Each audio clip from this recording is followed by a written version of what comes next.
Hello, everyone, and welcome to DansDenYT Live number 33. I'm just doing my shopping list. I'm just trying to get my shopping list together, and I've completely blanked on what I need. I'm trying to remember. I can't remember what it was. Oh, yes. We'll need those as well. Yeah, definitely. Breakfast bars. Right, that is a pretty decent list. I think I'm good, but I won't know. Oh, actually, no, I do need that. Yes, that's a good idea. And then, hi, Ethan. Hello, mate. Look at this. Bang on time. We love it. We love to see it, Ethan. Straight in here. Thanks. Oh, yes. I knew it. I knew it. There it is. I knew I was going to miss something. I'm doing my shopping list. I'm going shopping today, and I've just got to make sure I do a list so I get it right. And I know that I'm going to get the right stuff. Hey, Chloe, what's up? How's it going? Where have you been? What's good? What's good with you? I've already picked the quiz, by the way. So we're going to go with that. And it's mildly connected to what the topic is today. Though I'm a little nervous about the topic today. So I had a really big conversation with someone who is honestly they don't call themselves this. So I'm going to say that they are, how can I put this? Basically, I spoke to a conspiracy theorist for 3.5 hours yesterday. And it's still bugging me. Sorry, I've got something in my teeth. Enjoying the nice weather while we got it. Yeah, and you should. Absolutely. Yeah, get outside and enjoy the sun while it's here. Yes. Sorry, this is really annoying me. 1 second. This bloody pit. Just do what you're supposed to do and stay in the right place. Don't be like that. No, you're all misbehaving and it's silly. Right, in you go. No. Oh, yes. No. Oh, no. Oh, God, what have I done? In there we go. Behave yourself. Oh, hello. Is that no? That's good. Okay, fantastic. Good. My head's a little bit wet, so I went for a run and I'm kind of just freshly clean now. So yes, I'm doing my shopping list and I'm trying to remember the stuff that I need. So I'm going to leave that there. And I think that I've got everything, but it's because it's not just food here. I've got to get other stuff. Hi, Veronica. Welcome in. Hello. It's other stuff I've got to get in here. I'm really going to make sure that I've got everything I need because I don't want to come back home and be like, oh, I forgot that thing. Oh, I knew it. Yes. What's it? Very important because they are a wonderful snack and they are low calorie, even though they're not necessarily good for you if you eat loads of them. But what's it? Hello. I probably should still get more of those. Yes. Definitely more of those. Yes. Definitely more of those. Yes. And give me stuff that goes on a regular shopping list. Help me out here. What usually goes on a shopping list, right? I'll give you my list and then you can tell me what if I need anything. So bananas, peppers, onions, what's it? Love it. Gluten-free bread because my tummy. Frozen veg, breakfast bars, popcorn, tortilla chips, salad, a cutlery drainer thing because we don't have one and we need one. We need anti-bac wipes because we've run out. Sponges, yes, for washing up. Cloths for also washing up. Food. Thanks, Ethan. I've caught food. Oh, God. How would I get to miss that? I got milk. Thanks, Veronica. Milk and food. You guys, I will never starve. I got milk here. Then whole wheat thin bagels, hummus, cheese, tin soup because we do like soup. Satsumas, clementines, blueberries, rice cakes, chocolate rice cakes, crunchy nut, crudités. I feel there's something I'm missing, and it's really annoying me. What am I missing? There we go. There's another one. Yep. Yep. Okay. There's another one. Any other ideas I could throw onto my repertoire of stuff? Is this? No, that's too bright. Just be like that. There we go. Just be like that. Any others? Give me inspiration because milk and food, perfect. Yes. Cat food, good shout, Ethan. Look at you thinking about Dexter. Where is he? Apparently he doesn't want to be here today. Don't know what to tell you. Watermelon. I love this. Cat food, watermelon. Yes, keep going. What else you got? Chloe, you still here? Give me something. Go on. Tell me what you got. Inspire me. Inspire me. Shopping list. Okay. Boop. There we go. Add item. Next. Yeah, there we go. That's brilliant. I love all of that. That's amazing. So now I've got my shopping list. I can cross stuff off. Shower gel, thank you. Oh, 1 second. 1 second. You've just reminded me. I actually need to check if I've got some. Hello, you. Oh, God.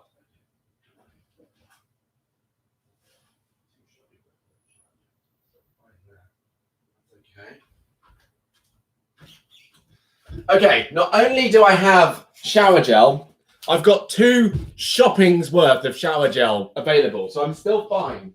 All right, I'm still fine. Actually, I'm going to replace this one. I don't know if you can still hear me, but basically I realized I've got an empty one, so I'm going to have to throw that out. But I'm not going to do it right now. I'm just going to chuck it out in the hallway. There we go. Oh, I didn't put the laundry on. No, today's going a bit messy. And I've knocked this towel on the floor here. Oh, dearie me. What is life? What is life, people? What is life? Honestly. Yeah, all right, thank you. I mean, if I'm honest, I'm in a strange place. I'm not going to go into it. I'm not going to go into it because it's actually taking up a lot of my brain space. First of all, I'm quite knackered because I ran the fastest. I don't know if it's the fastest I've ever done, but I did 4.5 miles in under 38 minutes, which is 3 minutes faster than I did 2 days ago. So I'm really proud of that. Really proud of that. So I'm a bit tired, but in my brain space, I'm quite over encumbered in my head because of the conversation I had. It went on for 3.5 hours. And actually, honestly, the conversation just left me quite angry, actually. 3.5 hours of a conversation, I was just left really annoyed. So that's still playing on me a little bit. So I'm going to try and manage that carefully and just be happy and wonderful for you here today, because actually I've got to tell myself in the big scheme of things, yeah, doesn't really matter that much, but I'll do my best to do that. But yes, we're good. You really tired, Ethan? What's up? What happened? You just stayed up late? How's it going in the Nether? Have you got there yet? Are you exploring that area? Are you getting there? How's that gone? Chloe, I feel like Chloe's gone. Chloe just came in, said hello, and left. I don't know if she's still here. Chloe, you still here, or are you gone? What happened? Where'd you go? We had you for a second there. You were gone. A shame. A real shame. A real shame. Such a doozy. What are you going to do, eh? Oh, gosh. I think I'm just really hungry. I feel a bit nauseous, but then I might just be really hungry, to be fair. Ken, you woke up at 7:30 a.m. Oh, no. I mean, okay. Oh, how bad. What time do you go to bed, Veronica? Is that usually early for you? What time do you usually get up? But it's fine because I went to the shop and got some Kinder bars. Well, there you go. Every cloud. You know, you wake up at 7:30, but you also got Kinder bars. So, you know.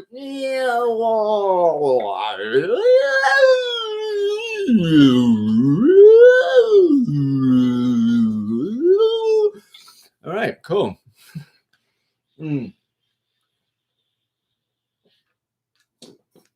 I could just be dehydrated because that's the first jar done. The first jar, everyone. A jar. Go. I present to you a jar. Do you mind? Are you all right, Mr. Towel?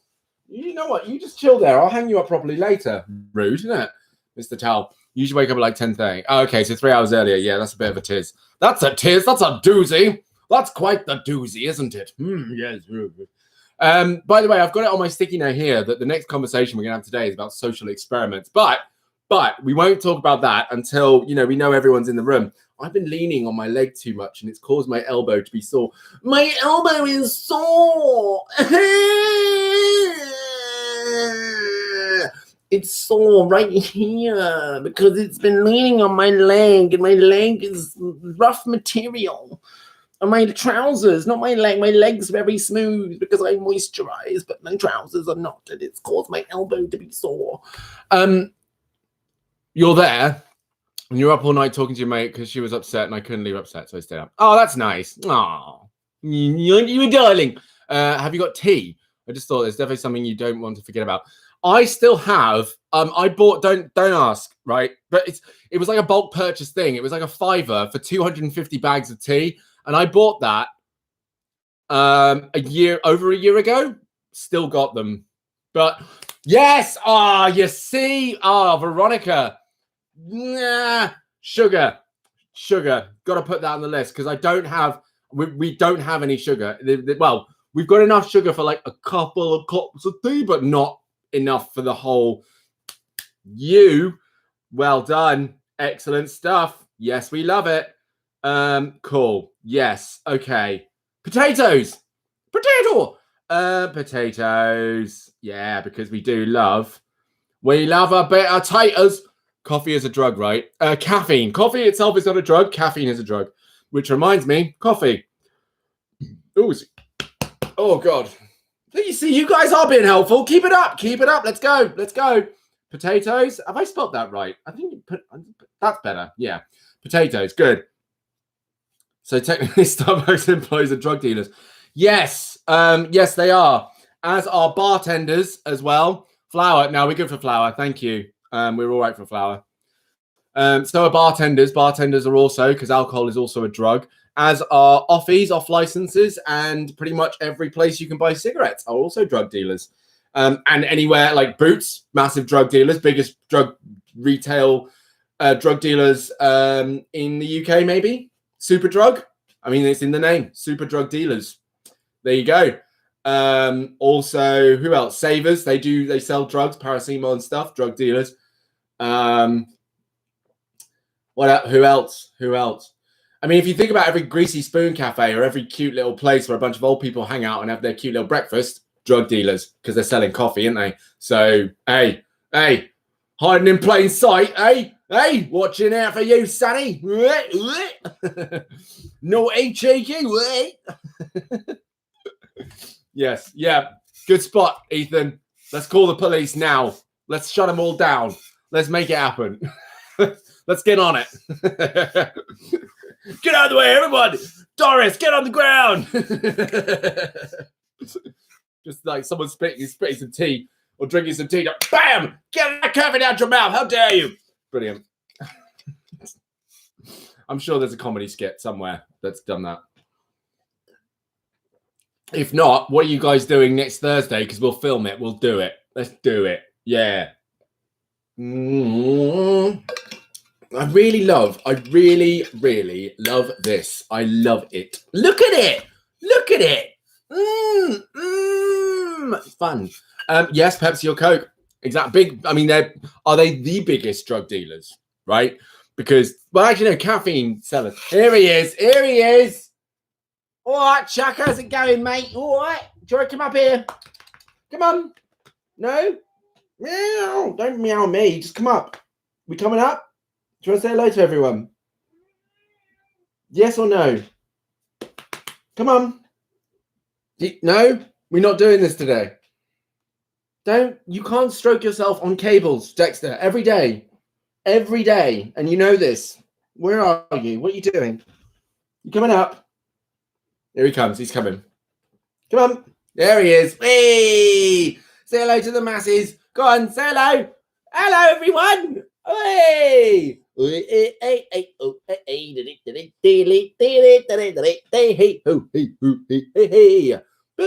Oh, dab on the haters. Are we going to dab? Do you want to dab, Dexter? One dab? Go on, one dab. Let's do one dab. Dab on the haters. All right, good stuff. We love it. You're dabbing on the haters. You love dabbing on the haters, don't you? Do you dab on the haters? You dab on all the haters, don't you? Or you just going to lie down? Get your asshole off of me. Get your dirty asshole off of me. Yeah, Pepsi. But I think it's caffeine, because caffeine's the one that's spread into coffee and Pepsi and Coke and all of the other, like, low brand cola brands and stuff like that. Caffeine are real drug lords out here. Whoever owns caffeine owns the world. So there you go. Isn't that right, Dexter? Can you hear him purring? Can you hear that?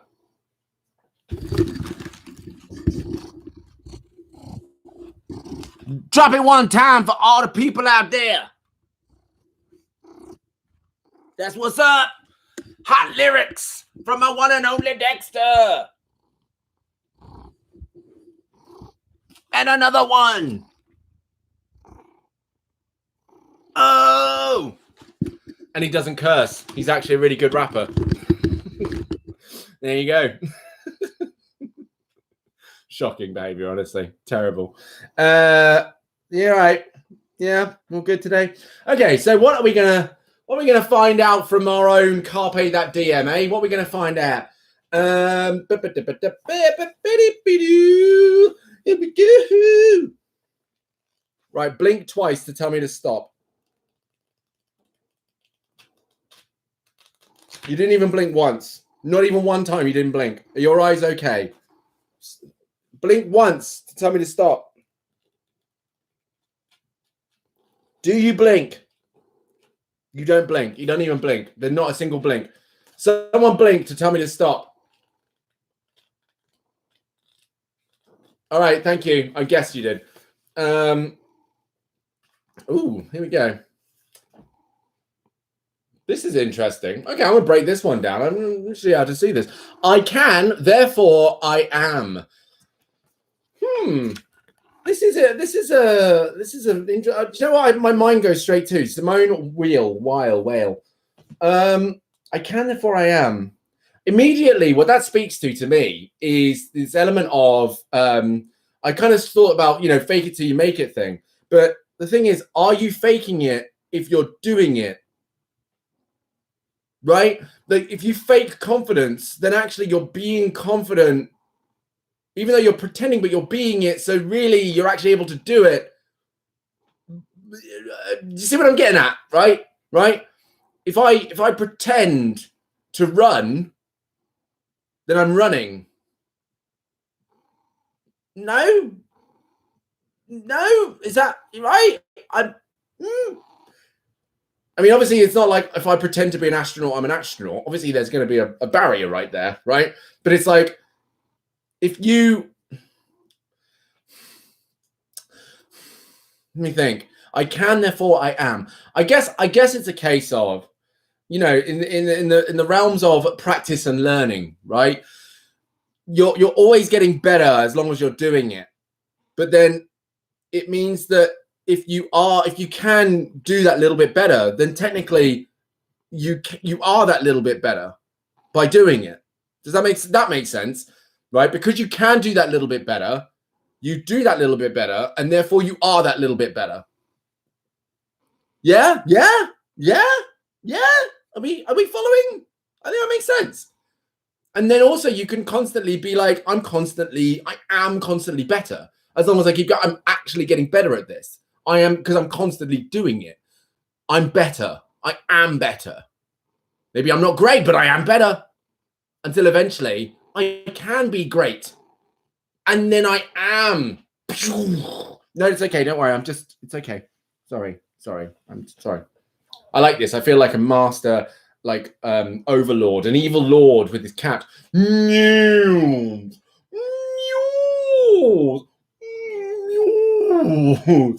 Oh, yes, and you cutie. Who's a cutie? I love it. Every day he just comes up here and he just has a little cuddle and his strokies, and then when he's done, he goes back down again. Isn't that right? And then you dribble all over yourself because you're getting old. He's so old. Yeah, so there you go. I can be a cat, therefore it doesn't work like that. No. But yeah, I think that's basically it, right? I think that really is what it stems to. So if you can do that little step towards that thing you're trying to do, then technically, and you do it, then technically you are that little step towards that thing. You are that much better, right? You are that much closer to it. Hey, I mean, I like that, you know, tracking the progression. We love it. We love to see it. Growth. We love to see it. We do love to see it. What I'll do actually, because I feel like Twigsy's going to join us eventually, but Twigsy's always just a little bit behind. So hang on. I'm going to look up an article on what we're going to talk about today. And we're just going to go with it. Hang on.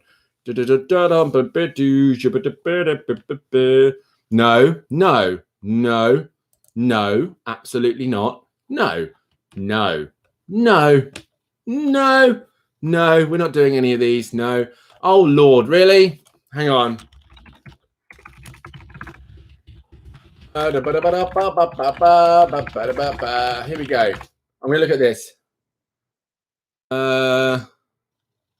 Yeah, right. There we go. There's a couple of articles. Good.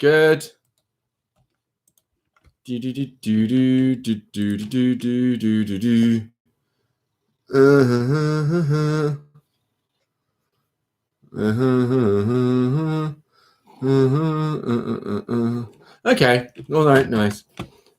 Ethan's brain. It's all right, man. Let it buffer. Let the brain buffer. Veronica's gonna be back in 2 minutes. So we're talking about social experiments, and I'm looking at some of the articles written about these. No, don't care. March 1st, 2020. Okay, this will be interesting. I might actually read this in full, you know, and go through it. Because this looks interesting. The other one, I'm not sure.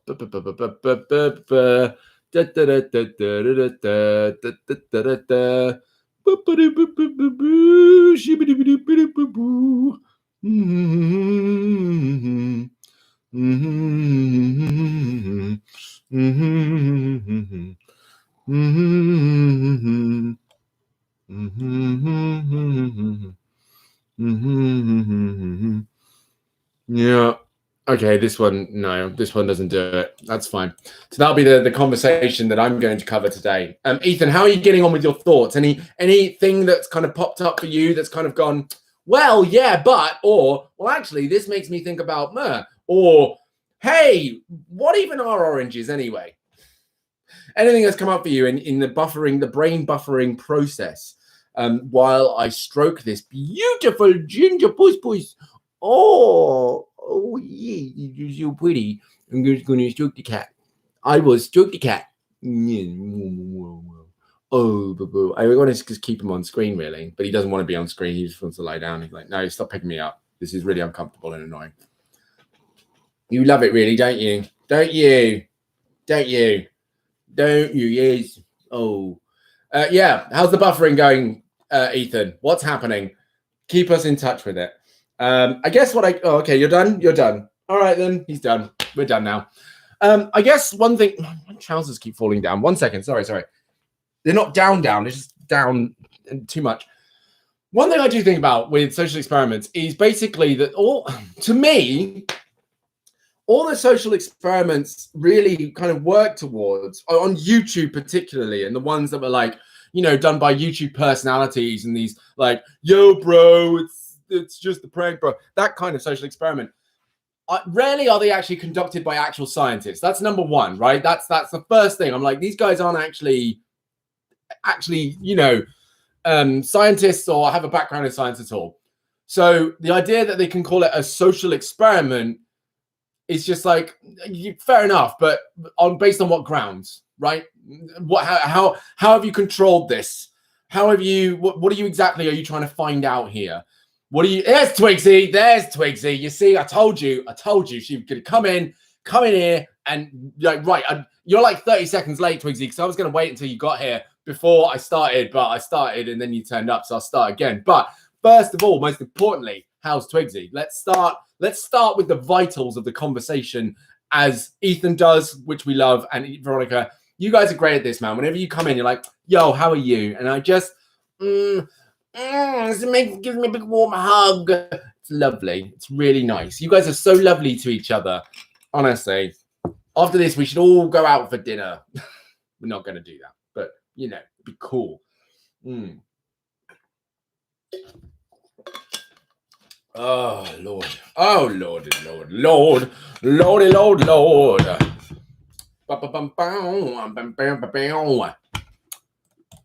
You guys have your niceties first. You do that. You talk to each other. Be nice to each other. What's going on here?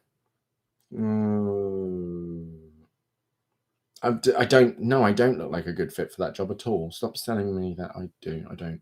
It's nonsense. Utter nonsense. It's complete and utter bullshit. Oh, I'm really hungry.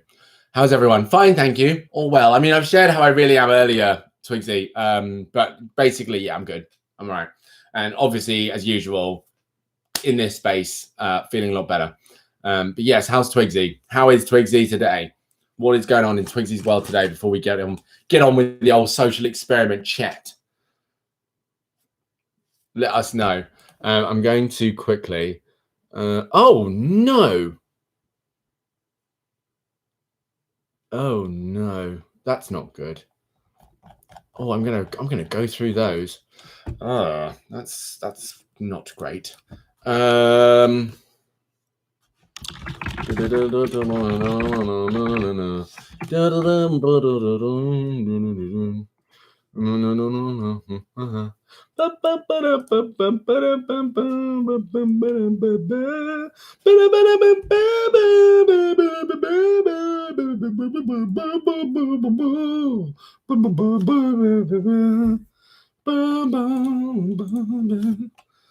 Bit sleepy. Oh, okay. Well, I mean, so's Ethan. We're all, we're all a bit tired. We just take it easy. Let's take it easy, guys. Let's see if I don't get emblazoned with passion about the topic that we bring today. Let's see if I don't get all fired up about it. I mean, I probably will, but I probably won't be as energetic because I am knackered. I'm physically, not mentally. I'm tired, but body-wise, my body's tired. So I'm just like trying hard to be, fun, but also fun. Just trying to, knock that balance there. So yeah, social experiments, right? What I'm going to do is I'm going to actually read out what the definition of social experiment is, and then actually I've got a really great link here that links to some well-known social experiments, and then see how it all went wrong, right, with YouTube. So first of all, a social experiment is a kind of psychological or sociological research for testing people's reactions to certain situations or events. The experiment relies on a particular social approach when a main source of information is people with their own knowledge and point of view. To carry out a social experiment, specialists usually divide participants into two groups: active participants who take action in some event, and respondents, people who react to the action. Throughout the period of experiment, participants are monitored by specialists to identify the effects and differences as a result of the experiment. Social experiments have also been used by companies to collect data about consumers and their opinion about a product or some particular topic. So immediately what I see, right, is the way that it's been picked up is basically, as long as you've got people who are involved in the project and people who are not, right? But the thing is, what I've also recognized is with social experiments that I've seen that are scientifically conducted, is that they ask people to participate, but they ask them to participate in a controlled environment, and they tell them this is what we're looking for, right? I want to watch you partake in this. So the person participating is like, all right, I'm doing this, fine. But actually, it turns out what the scientists are looking for is not what the participant actually thinks they're looking for. So they're kind of monitoring like maybe brain activity when certain things take place, which is not what the participant thinks is taking place and stuff like that. Often also what can happen is a person is part of an experiment and then is asked afterwards, do you mind? It depends on the level of harm or activity that's required in it, right? So a lot of the time there's a control. And the issue with, of course, social experiments on YouTube is that they become primarily down just purely entertainment based. And the downside is there's no disclaimer. There's no kind of, hey, just so you know, we're not real scientists.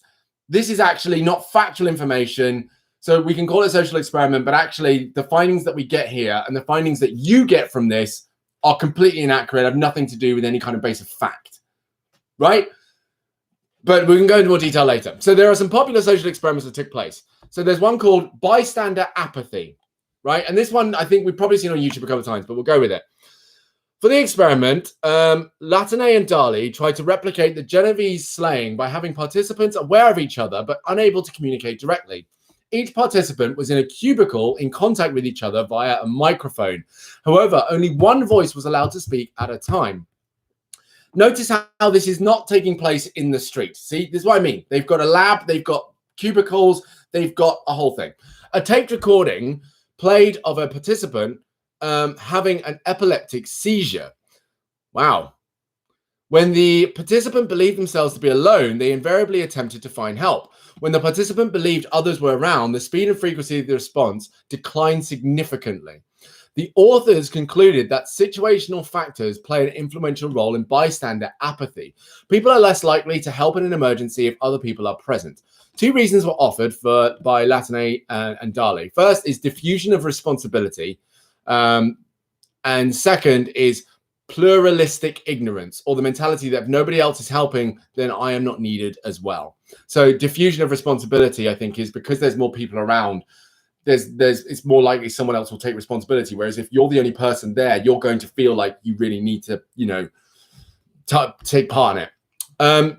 So this is an interesting one because, again, this is a very popular experiment. And this is something that we know, right? This is something that we're aware of. And yet we see this experiment rehashed time and time and time again. It's like, well, we know this. Are we testing to see if anything's changed? Because if you want to see if things have actually changed, then maybe that we need to do an official experiment on this. But bystander apathy is something that we know, right? And actually, this is a comment I was going to make anyway, so I might as well say it now, is the problem again with social experiments on YouTube is a lot of them are doing experiments on stuff that is highly predictable. It's like, yeah, I knew that was going to happen. Of course, that's going to happen. You walk up to anyone and I saw one recently where a guy was walking around with a bottle of water and he was sneezing and spraying water on the back of people's necks. And naturally, people were getting really pissed off with him, right? He got punched a couple of times. And it's like, what did you expect? What were you going for? Do you think someone's going to turn around and go, oh my God, are you okay? Here's a tissue. Oh, don't worry. You just put germs on my back. Coronavirus or not, I'd just be like, oh my, I wouldn't punch him, but I'd still be like, what are you doing? What are you doing? Like, it would actually, it would infuriate me. It really would. So yeah, that's one thing there. I'm going to go to the comments to see. I have one specific social environment video and one specific prank video that I hate. I hate both of them with a passion. Please do share, by all means, Twigsy. Let us know. Let us know. Right, how many of these are there? Oh my God, there's loads. There's lots, right? So what I'm thinking is these are the well-known ones. There's a high scope.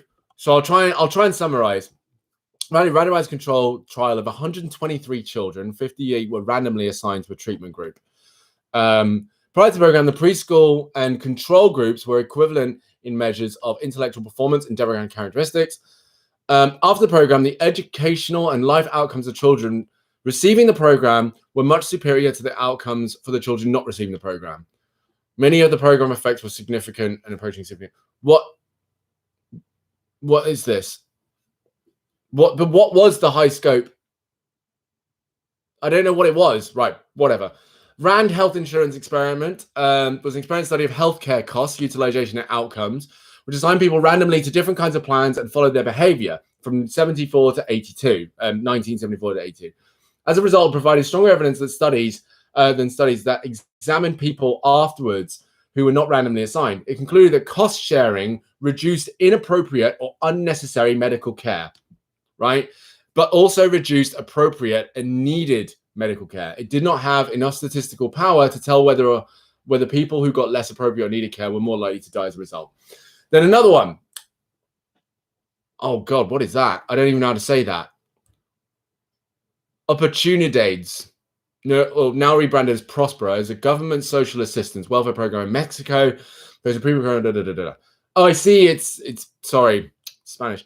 It is designed to target poverty by providing cash payments to families in exchange for regular school attendance. This is actually, yeah. So this is a system that we know all too well. Yeah, you turn up to college, you get paid. Cool.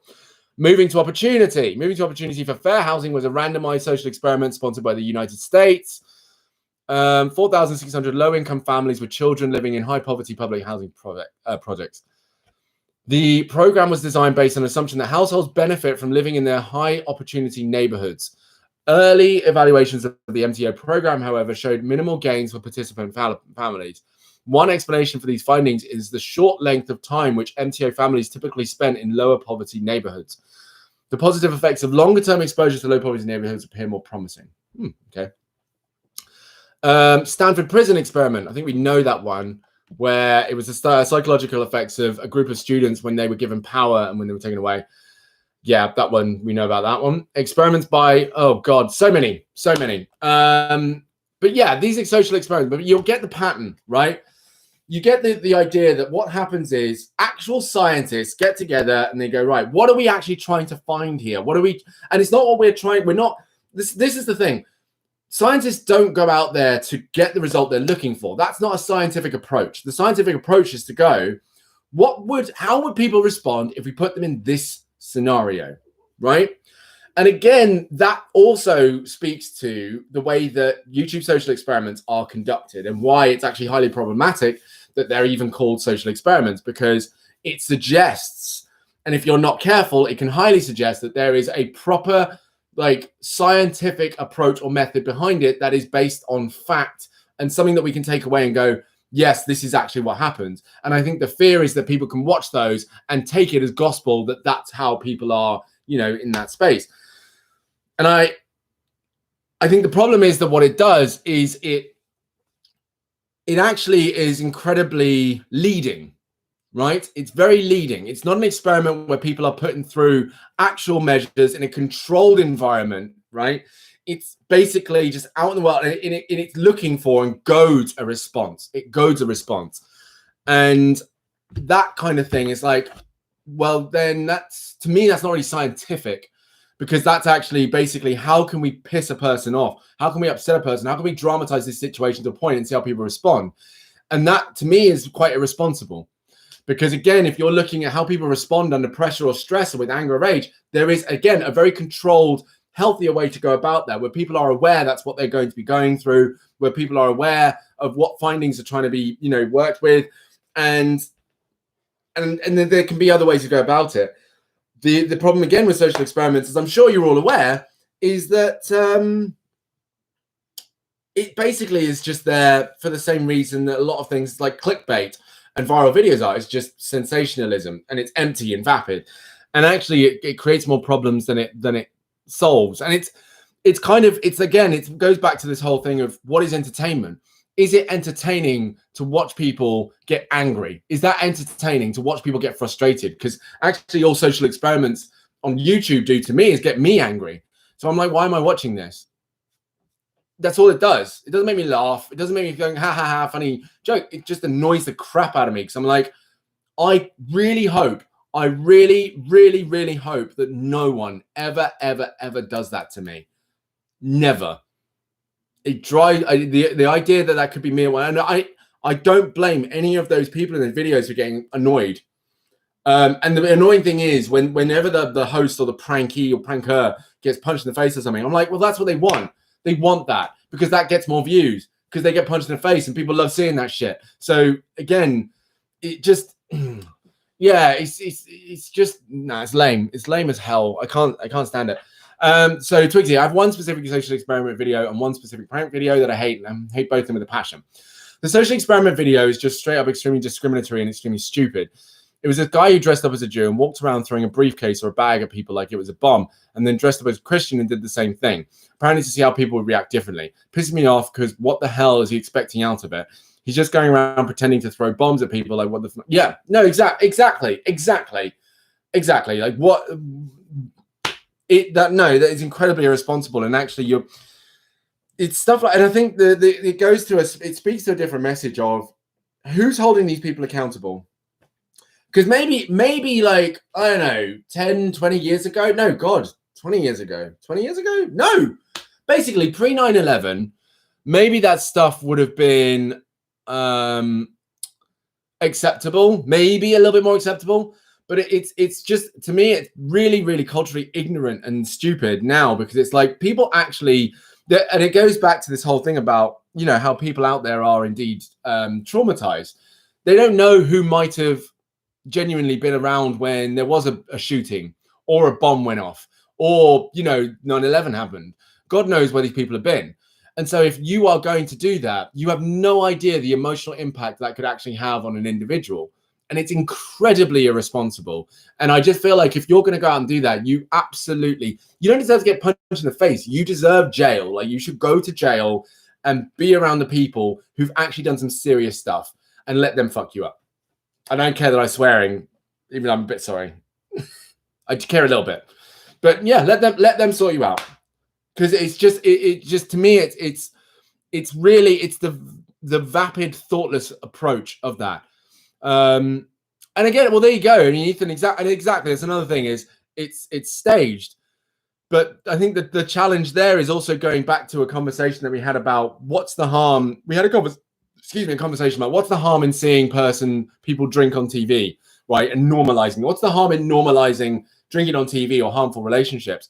Well, then we got to ask, what's the harm in a whole collection of made up situations where there's no accountability of this is fake, this is not real science, this is not factual, right? There's none of that.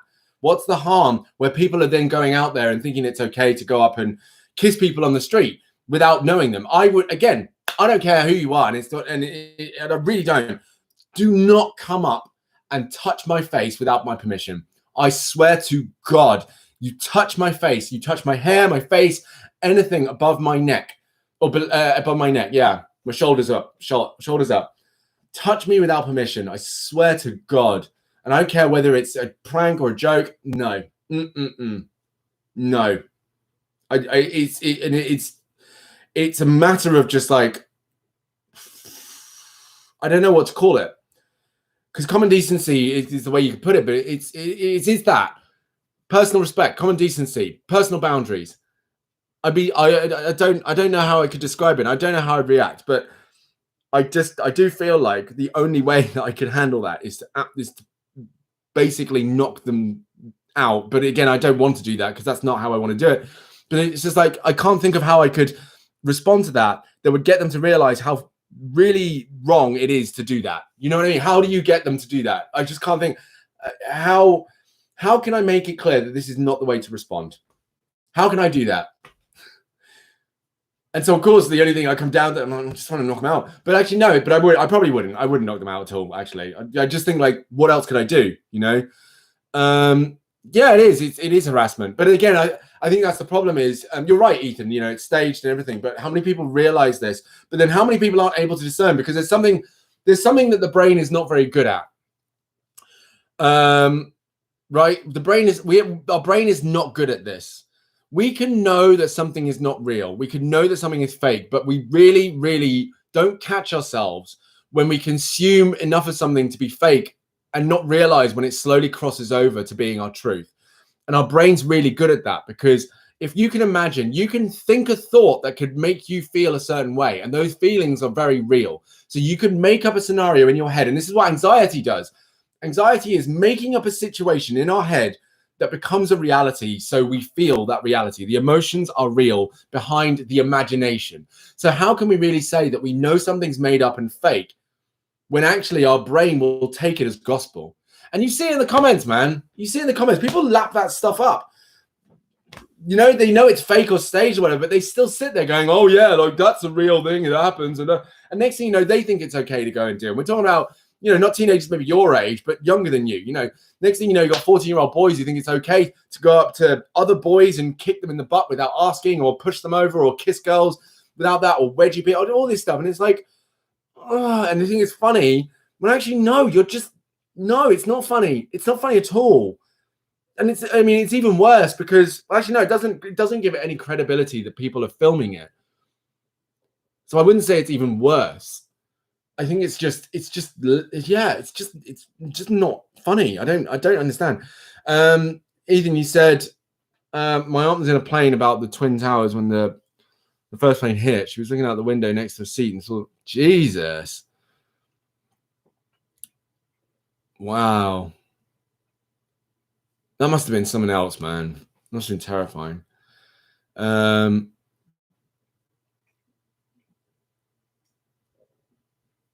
So, Drake, you think the bomb one was real? I'd probably punch someone if they didn't. Yeah. It's still irresponsible. It is. It's still irresponsible. Because why do you need to know how people will react if you act like you're throwing a bomb somewhere? Why would you need to do that? I think that no, it's just highly irresponsible. And it's annoying because my language doesn't really hit the gravity of how astronomically stupid that is. It's highly irresponsible. I just sound like someone's dad. Like, oh, that's so irresponsible. But no, I can't find the words to really lay down the weight of how stupid that is. It's beyond. I just don't get it. I don't get it. So you landed in a random airport and was told she isn't allowed her bags and was only allowed one phone call, and she was sent to the hospital and given free meal. Wow. Damn. That's insane, man. That's what I mean. I've not I was when there was a terrorist attack in London, not the bombing, but there was a shooting on a bridge, right? A white van shooting on a bridge. I was 1.5 miles away from that when that happened. It must have been terrifying. It's really weird. But yeah, I was 1.5 miles away when that happened in London. I was in a bar, and what was really, really weird to me is that I like 1.5 miles for me is about 15. Well, no, it's a sub 15-minute run, right? Something like that, 13-minute run. So I could have basically, if I'd left the pub and for 2 or 3 songs just jogged in one direction, I would eventually have reached the site at which this attack went down, with the people getting shot and stuff, right? For 13 minutes, just run. And yet, it was like nothing had changed. It was literally like nothing was going on. It was a regular Friday evening. There was nothing, right? Everything was cool. And it was just, yeah, it was just really weird, really bizarre. So I couldn't imagine what it would be like to be in a situation where you're really seeing it, experiencing it firsthand. But it brought a perspective to me, where I was thinking, like, I mean, you kind of think this beforehand anyway, but I guess all I can say is that you just don't know what people have experienced, and you really can't speak to it. You won't go to planes because of fear of it happening again. Yeah, of course not. Of course not. And then you can just imagine, and this is what I mean, like, then you can just imagine someone playing a prank that would trigger, you know, that fear. And they're like, oh, it's a prank. And I'm just like, what? They are atrocious. They're just absolutely atrocious. And I do not understand why. And I think it comes back to this whole thing of like profit over people, basically. I want subscribers, I get paid. And, you know, maybe it's also the fact they think it's a bit of a laugh and they don't see the harm they're doing. So they're like, yeah, well, sure, why not? Why not? But no, it really is odd. And the thing is, I guess I would even allow it if there was genuine scientific discoveries made from this, like data produced, graphs and stuff, and it was, you know, the whole thing was done properly scientifically. I might have been like, okay, I mean, weird flex, but sure, like, okay, thanks for giving us the data. We really didn't need to do that, but okay, at least we've got information here. And if, you know, if maybe there's some information that does come out, like, for example, the difference between a Jew and a Christian, I just find that an interesting one. But if they'd have gone down all the other routes, if they'd have done all of it, you know, and really done the research and asked people, hey, fill out this, you know, and maybe done it properly and actually said, what you're going to do is you're going to be in this situation and this is going to happen.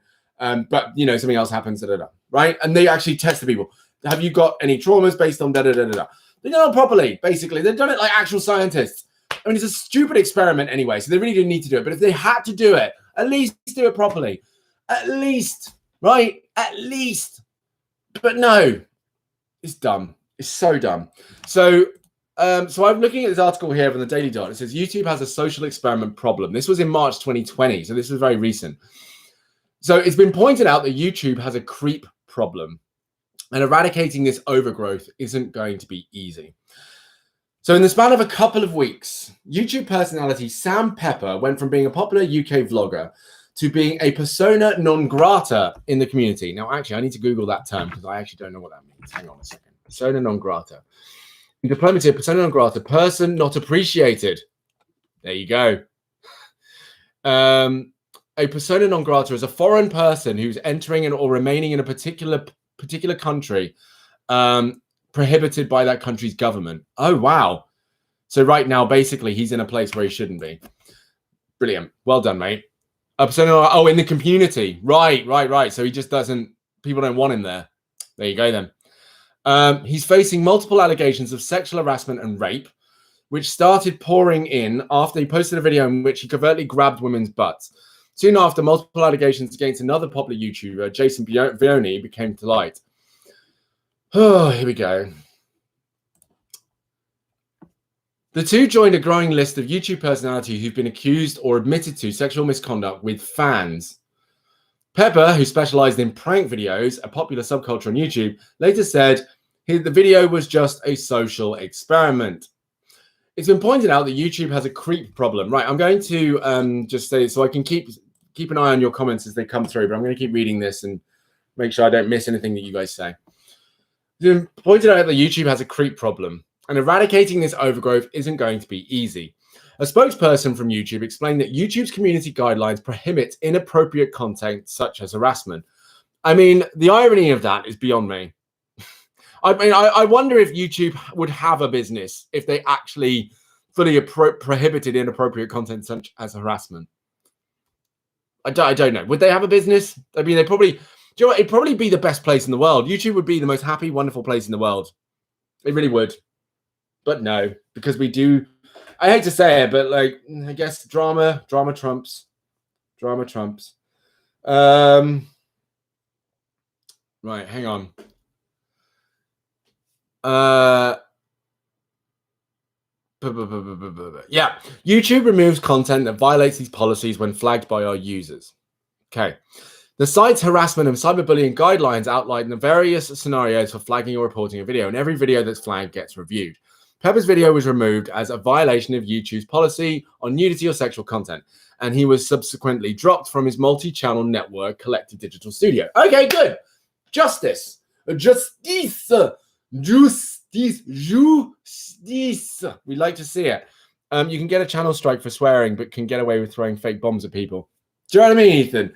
Mate, honestly, it's mad. It really is. It's mad. Pepper and Vianney's circles often intersect with pickup artist channels built on the bravado of vaguely college-aged guys claiming they can help other guys pick up women. I'm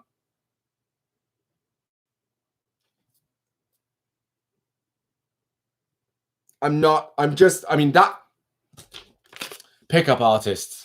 I'm gonna talk about them. I really struggled to get that sentence out, didn't I? Pickup artists. The great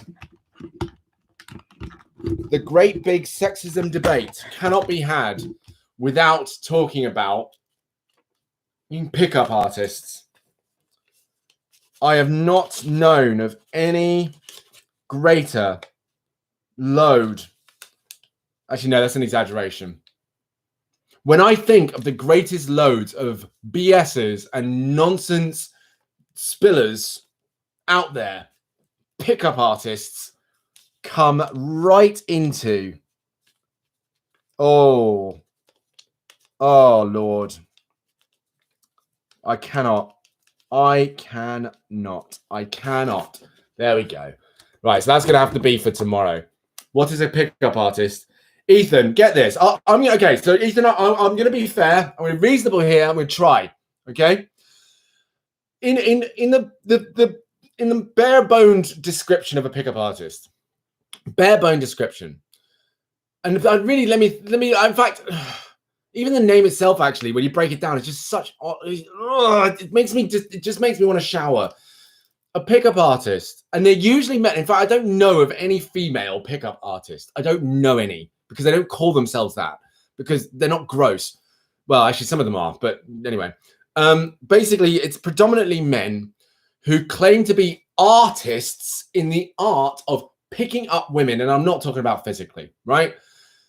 And a lot of the time, their work is based around the idea that every single woman on this planet is the same. I completely gave you the bias on it. I did not give you the bare bones, but I don't care. That's basically a pickup artist. Pickup artist thinks that they are a wizard of hitting on women and getting with women. The level of data they have to back it up, or the evidence they have to back it up, is beyond me, because there never is any. Because usually they'd have to hire some models to take pictures with and go, here's a picture of me with some women. I'm a pickup artist. And again, it's always based off the idea, constantly based off the premise that women are all the same. And I cry because it infuriates me beyond. It teaches young men it teaches young men basically how to be sexist.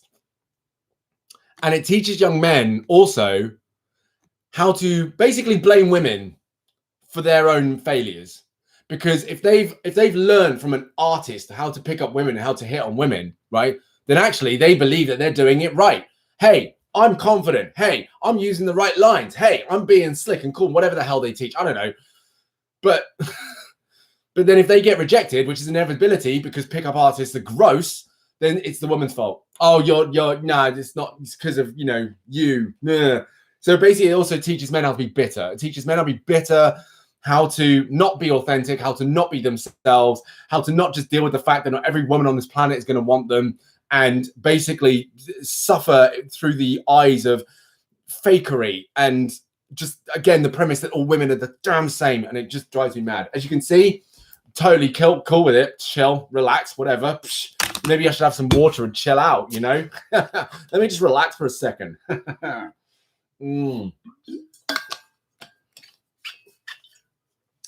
No, pickup artists are, no, they are disgusting. They are disgusting. They are part of the group of people that I say, personally, disgusting. Without just, no. And that really is it. I'm going to leave it there. I can't talk about it anymore. Right. Anyway, I'm back to here. That doesn't surprise me, though, because, again, it makes a lot of sense when you watch a lot of these prank videos and these, you know, social experiment videos. Of course, they connect to pickup artists because a lot of the time, and that's the thing. When I think about it, it makes a lot of sense because, yeah, Pepper was caught, you know, grabbing girls' butts and stuff and getting away with it, which, again, would make some young men jealous because, like, oh, my God, he just gets away walking around picking girls' butts. Oh, pinching girls' butts. Oh, I wish I could do that. Just touch a girl's butt because, you know, young men can be horny and weird sometimes. Speaking from personal experience. And then, yeah, there's stuff like, you know, and this is the other thing. One of my favorite ridiculous, stupid social experiments, right, is the way that they put women in situations where it makes the woman look like a gold digger. Yeah, where they come around and they make themselves out to be like homeless, right? And the guy's like really hard done by, and he's really like poor and he's suffering and whatever. And he asks the girl out on a date, and the girl's like, "No, I'm not interested, thanks." Okay. And then the next shot is him getting into a Lamborghini and being like, "Oh, okay, no problem." And the girl's like, "Oh, no, wait." And it makes the girl look, and apparently the story is, oh yeah, girls are gold diggers and women are just out for your money and stuff. And it's like, no, because no one's going to turn around to a person who is bloody homeless in the street and go, "Yes, I will date you."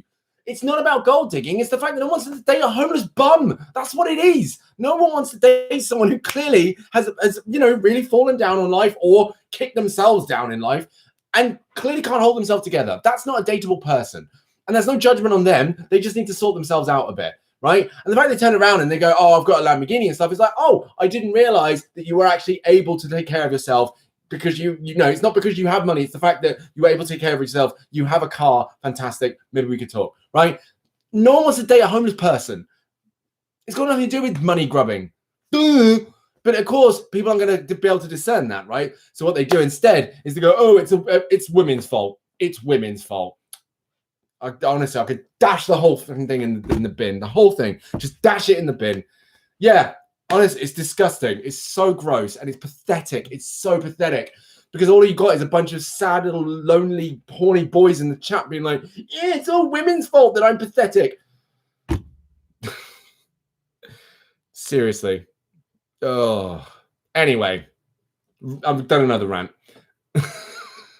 But there you go, Ethan. That's what a pickup artist is. You only asked me a simple question. Right. You really got what you wanted, didn't you, Ethan? I remember you asking me, "Can you go on rants and stuff?" And I was like, "No, I won't go on a rant. Here you go. Delivered." So in many of these videos, though, picking up women is less about confidence and skill, more about tricks. Specifically tricking women into doing whatever the host wants. Again, these channels have thousands, sometimes millions of followers, and the videos receive a proportionally astronomical number of hits.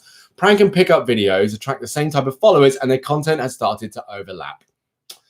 In a perfect world, banning prank and chip pickup channels from YouTube would be an ideal situation, but it's tricky. Those subscribers and clicks make ad money for YouTube, and those channels often get brand endorsements.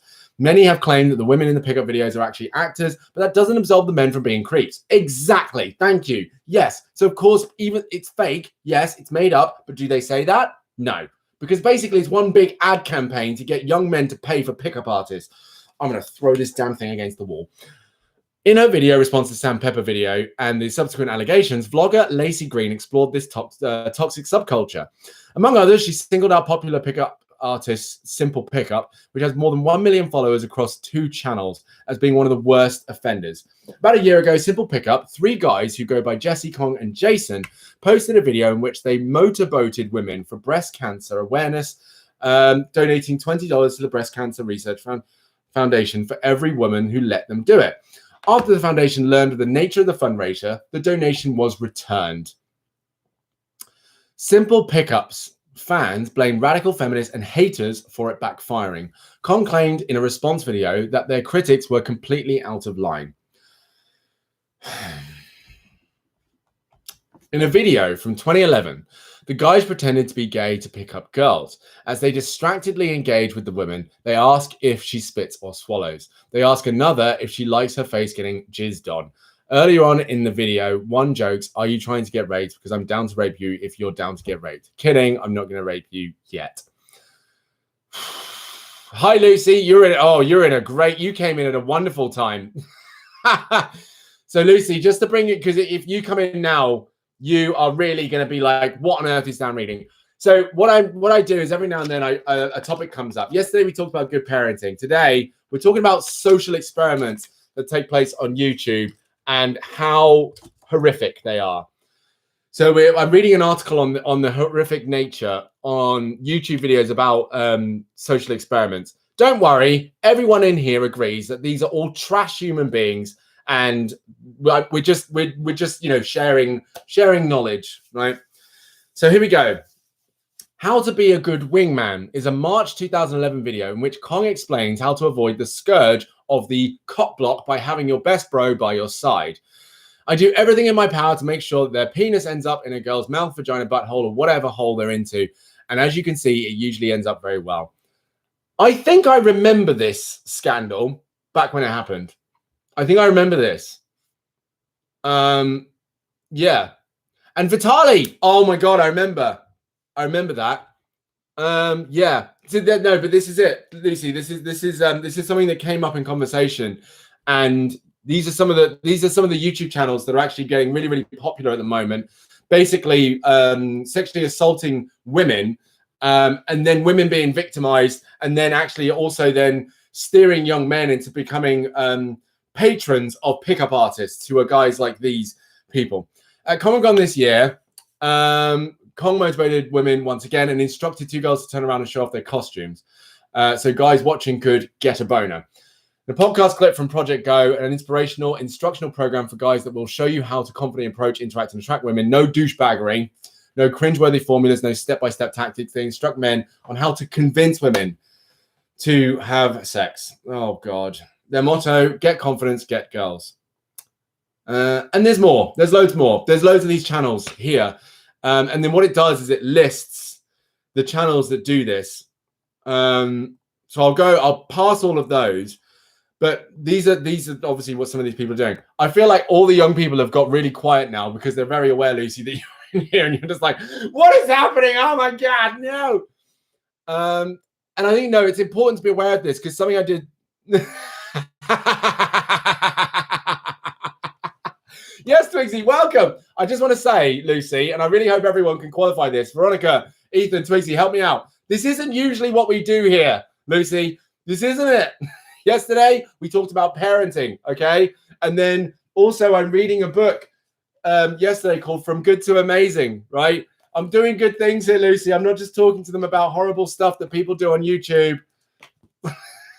I love it. Right. That so many fans of these channels are teenage or college-age men is equally troubling. Usually we read books and talk about pets. Yeah, exactly. Exactly. Dexter's still here. That so many of these fans of these channels are teenage or college-age men is equally troubling. Colleges are finally having to step up and address an unchecked sexual assault problem. Still, we're having this problem.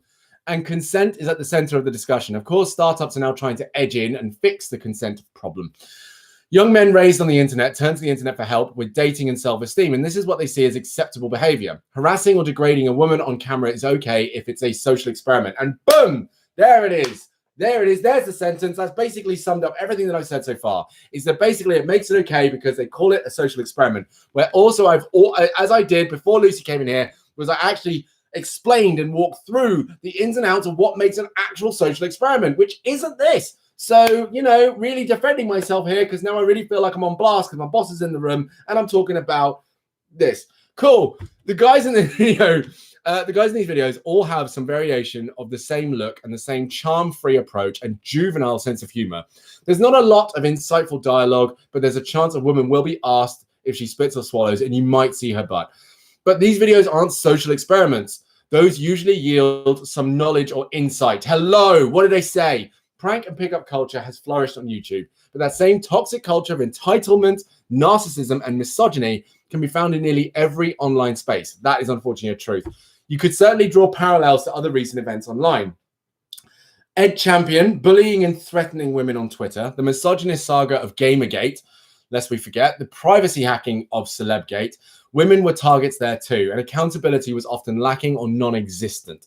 YouTube was also recently called out by popular vlogger Francesca Ramsey for letting racist humor slide. The prank subculture has no shortage of videos in which white guys go into the hood to play pranks on black people. That was another one. Yes, white guys would absolutely go into impoverished black areas in America and basically rile them up on purpose, literally. And I was just like, again, what are you doing? What are you doing? But there's been a signal boost, and so many more women are speaking up. Musician and vlogger Lizzie Howard recently posted a video about Ed Bland, aka Ed Plant, and Alex Day attempting to make comebacks after they faced allegations of sexual abuse and continuing to use social media under different names. I'm just frightened that these people are suddenly going to have an online presence again, she explained in the video, after they gave up that right through their actions. I think a way of getting rid of it is talking about it, Howard told the Daily Dot. Because as it has been established, people hear rumors about these things and they get swept under the carpet, and therefore the abusers get away with their crime. However, if we continue to talk about it as an issue on YouTube and in their other communities and industries, then we can educate people about consent, about what is and isn't right, and about why sexual abuse or abusing a fan from a position of power is not tolerable. Fellow vlogger Erica Linney agrees and says that she is finally starting to see big name creators take a stand, which in turn starts more dialogue. The Sandpepper situation has really sparked a level of acknowledgement, discussion, and condemnation from prominent YouTubers that hasn't been there during similar issues over the past year, she explained.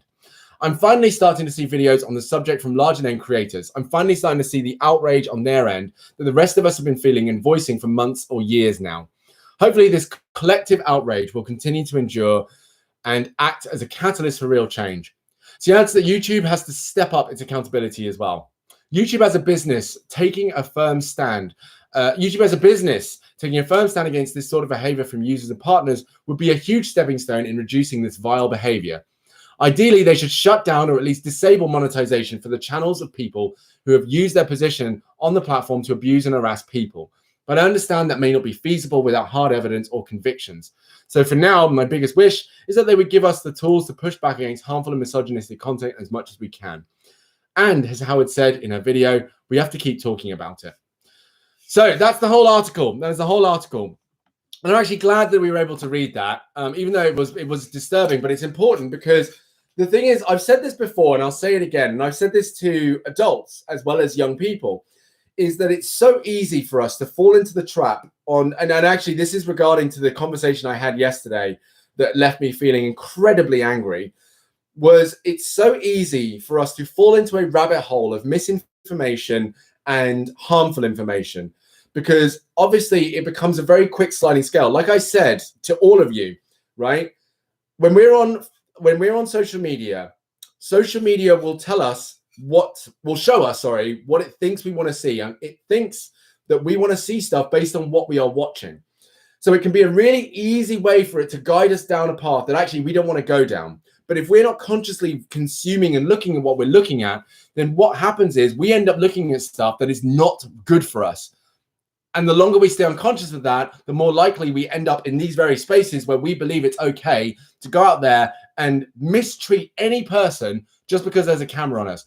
And that actually also has borne into stuff that's being seen lately as well. So now it legitimizes things like people going into supermarkets. And I've seen this more times than I'm happy to say, and that's more than once, where people have gone into supermarkets and I've seen people lick an entire row of sanitary goods. They film themselves licking products in supermarkets. They film themselves grabbing stuff off the shelves, opening it, drinking it, and putting it back.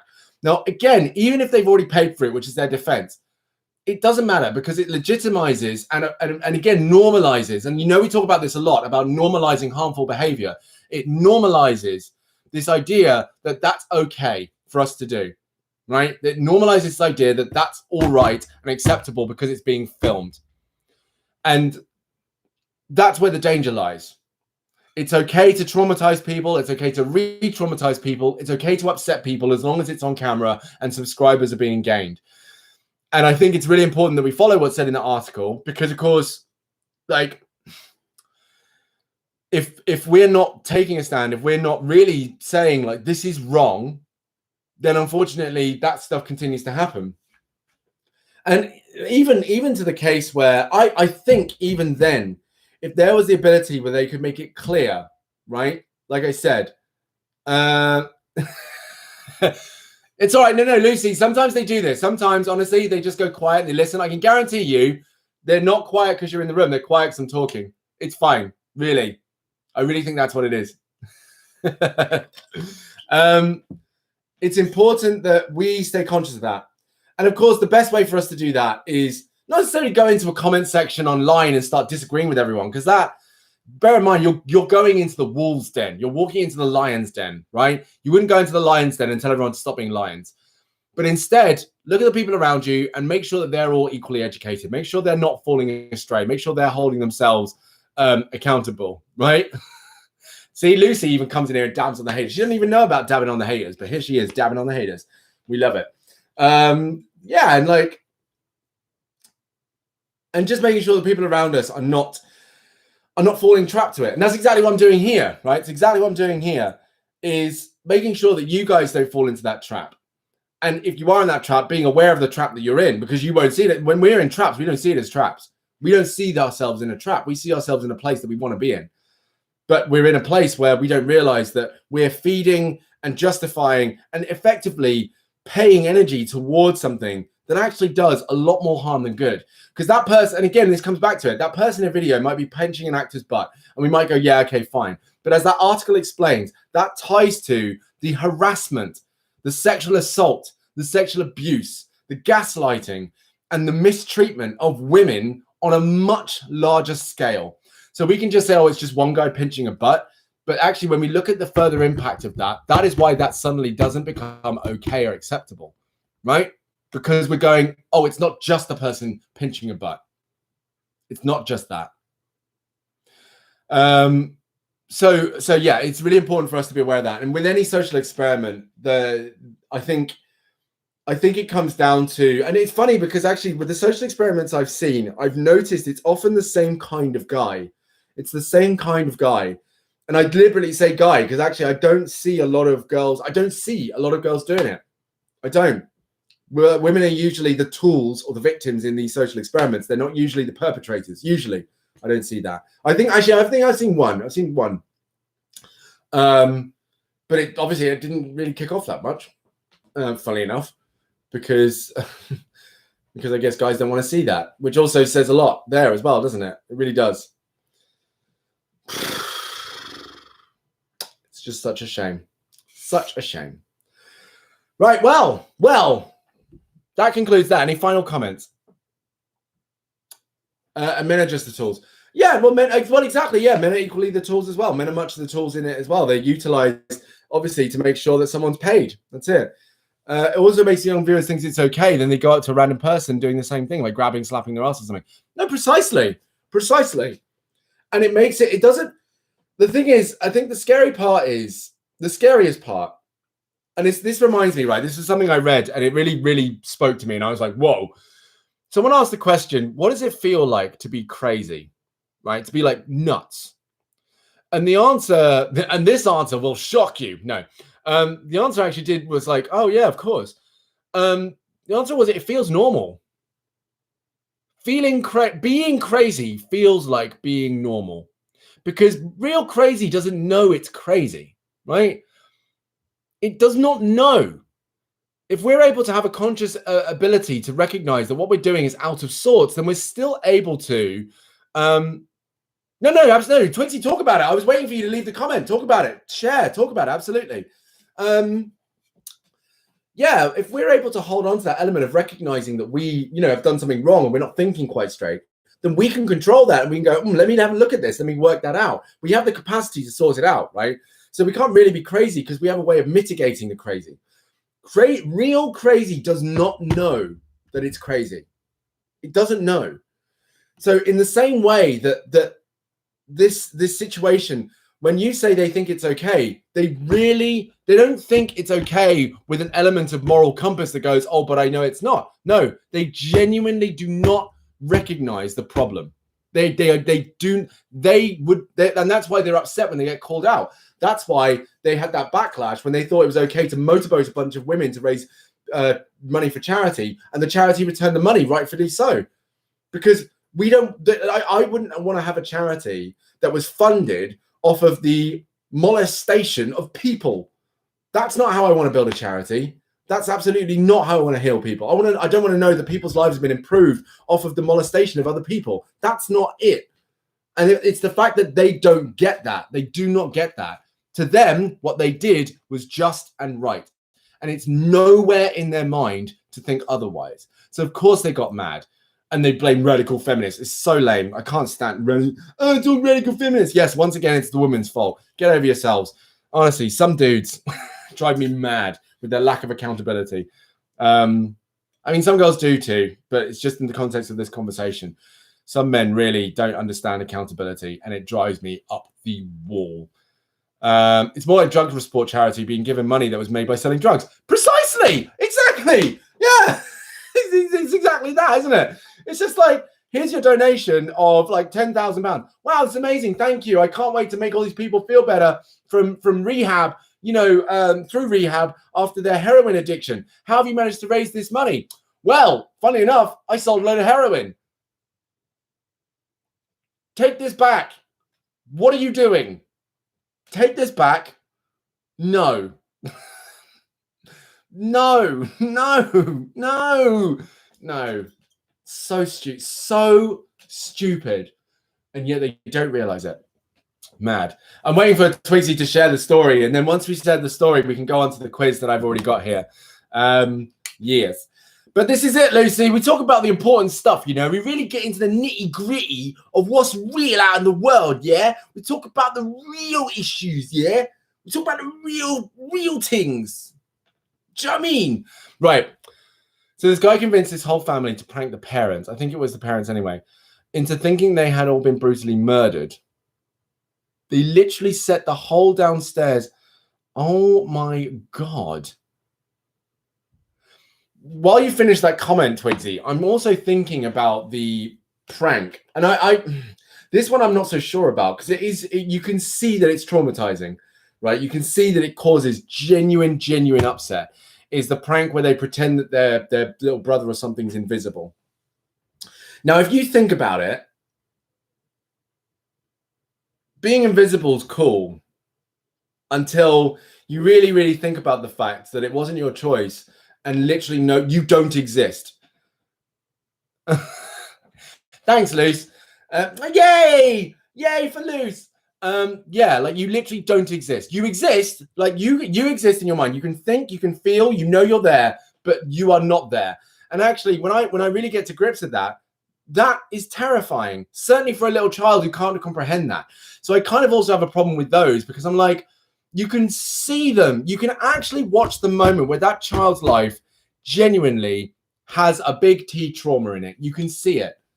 You can watch a child be traumatized right in front of your eyes and laugh, apparently.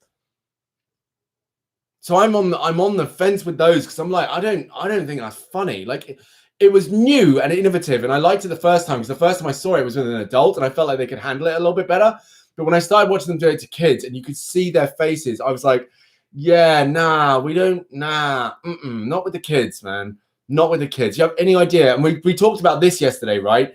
About the things that happen in childhood that follow us through our entire lives. And some of us made like, you watched me make a whole connection between an event that took place. And I was like, holy crap, that's why I'm like that. Wow, didn't think about that before. But imagine, exactly. It messes with the whole idea of self. And imagine the impact that would have. The fact that, and the thing is, they, as far as that person could know, they can have sensations pop up every now and then where literally they're not seen by anyone.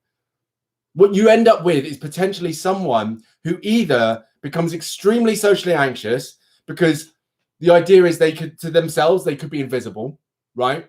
And therefore there's no point in speaking up. There's no point in confidence building because, you know, there's that feeling around being invisible.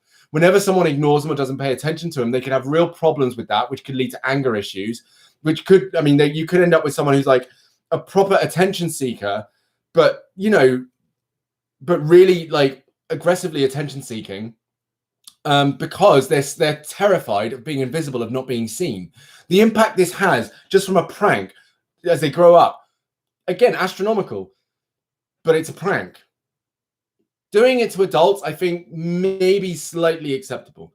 Doing it to, because an adult can process that a little bit better. And also there's an element of doubt where an adult can be like, nah, shut up.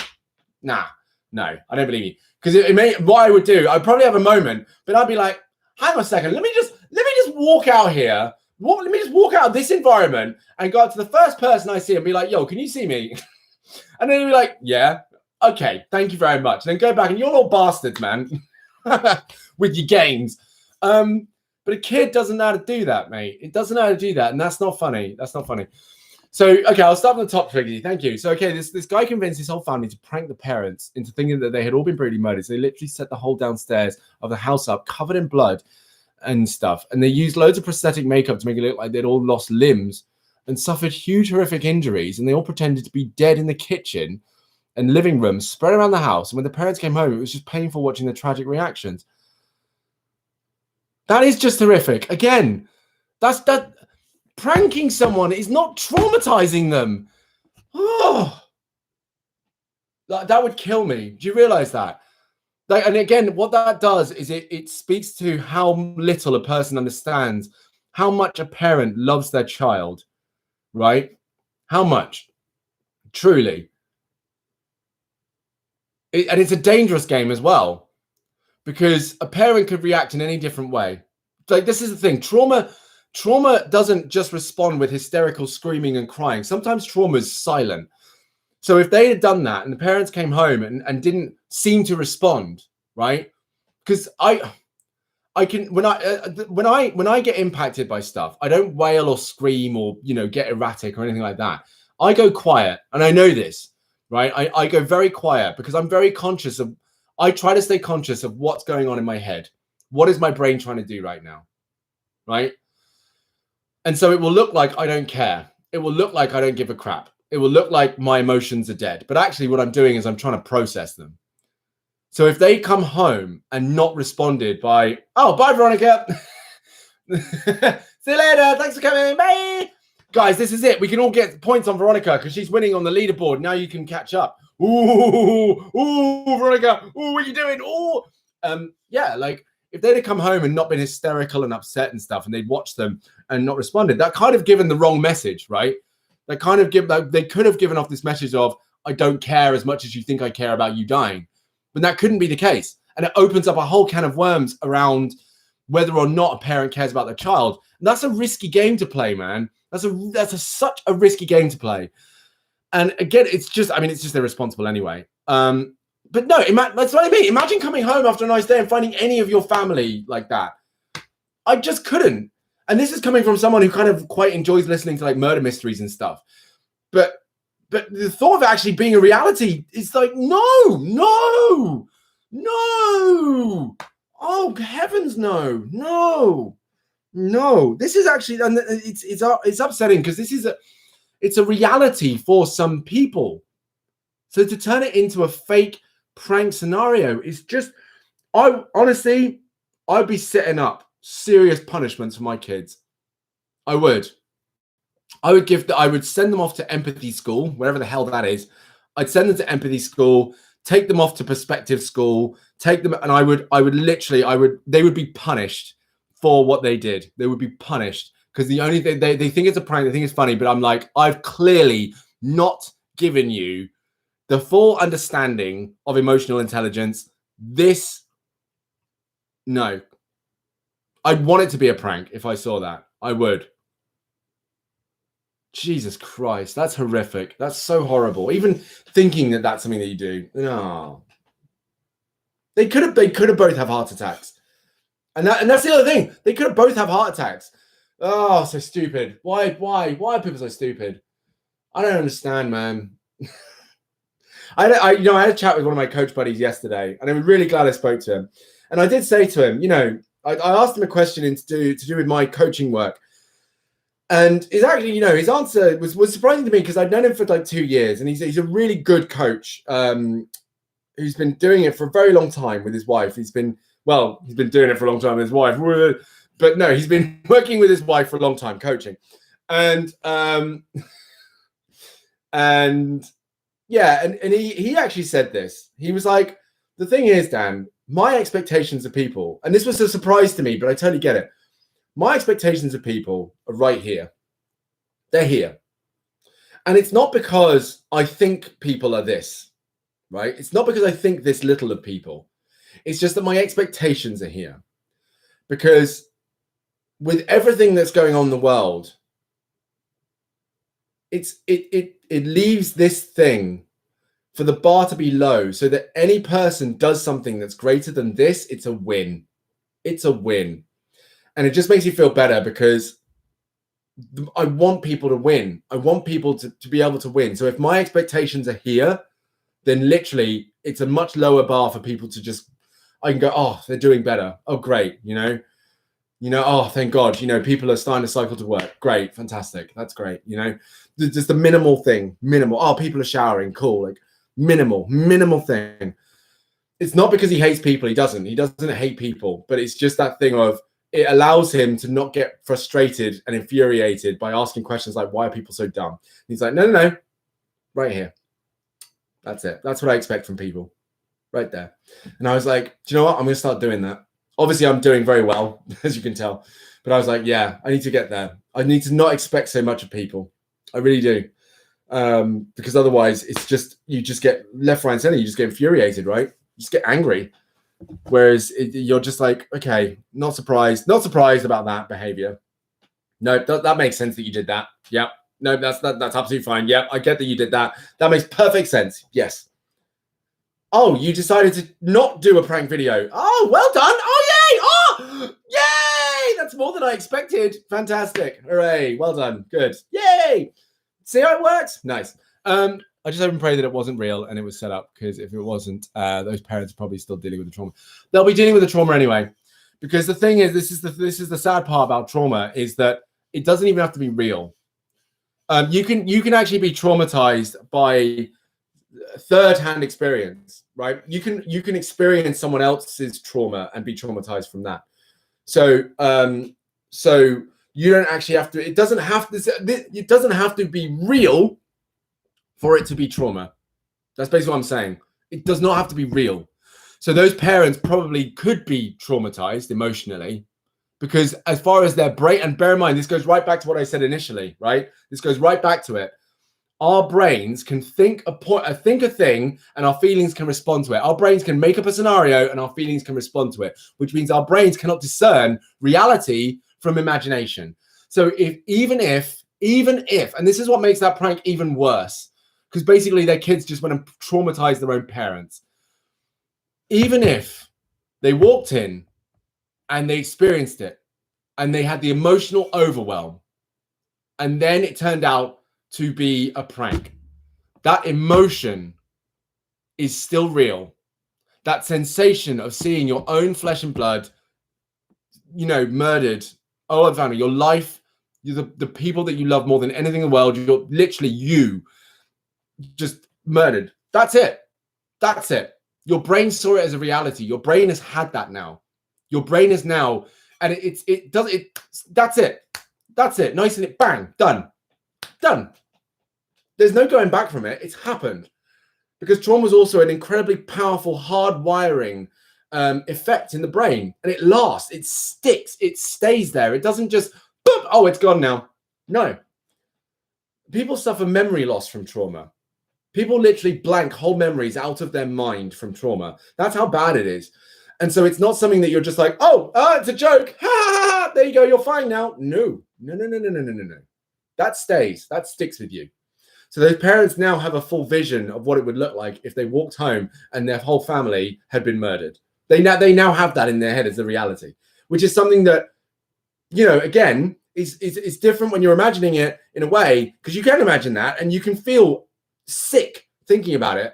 But no, they actually have a first-hand picture of what that looks like. They have the experience of what that feels like. They have it now. And it doesn't go, it'll never go away. It'll never go away. So they probably made their own lives harder because their parents are going to respond to that. They're going to be like, there might be, this is very much speculation, but there might be a deeper sensation of, I want my children to be safe. I want my children to be looked after. I want my children to be okay. So they now might start to lay down some stricter measures to make sure their children are safe, which also goes back to the parenting conversation we had yesterday. It's just, the foresight isn't there. It's not there.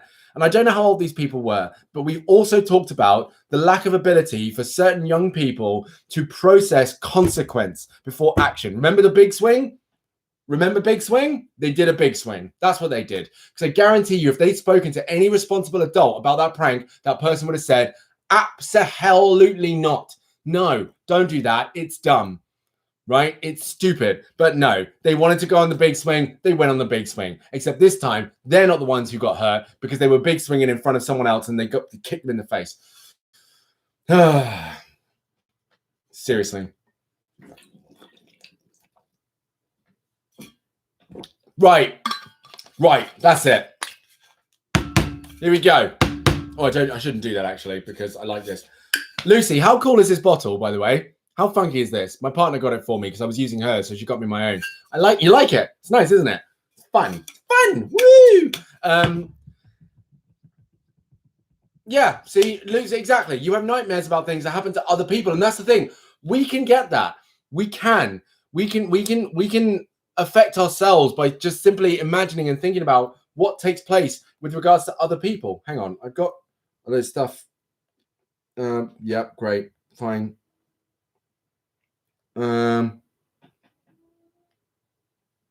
Yeah, there we go. Oh, sorry, I'm hearing a noise and it was my cat. You're sleeping. His snore sounds like one of those baby honker horns.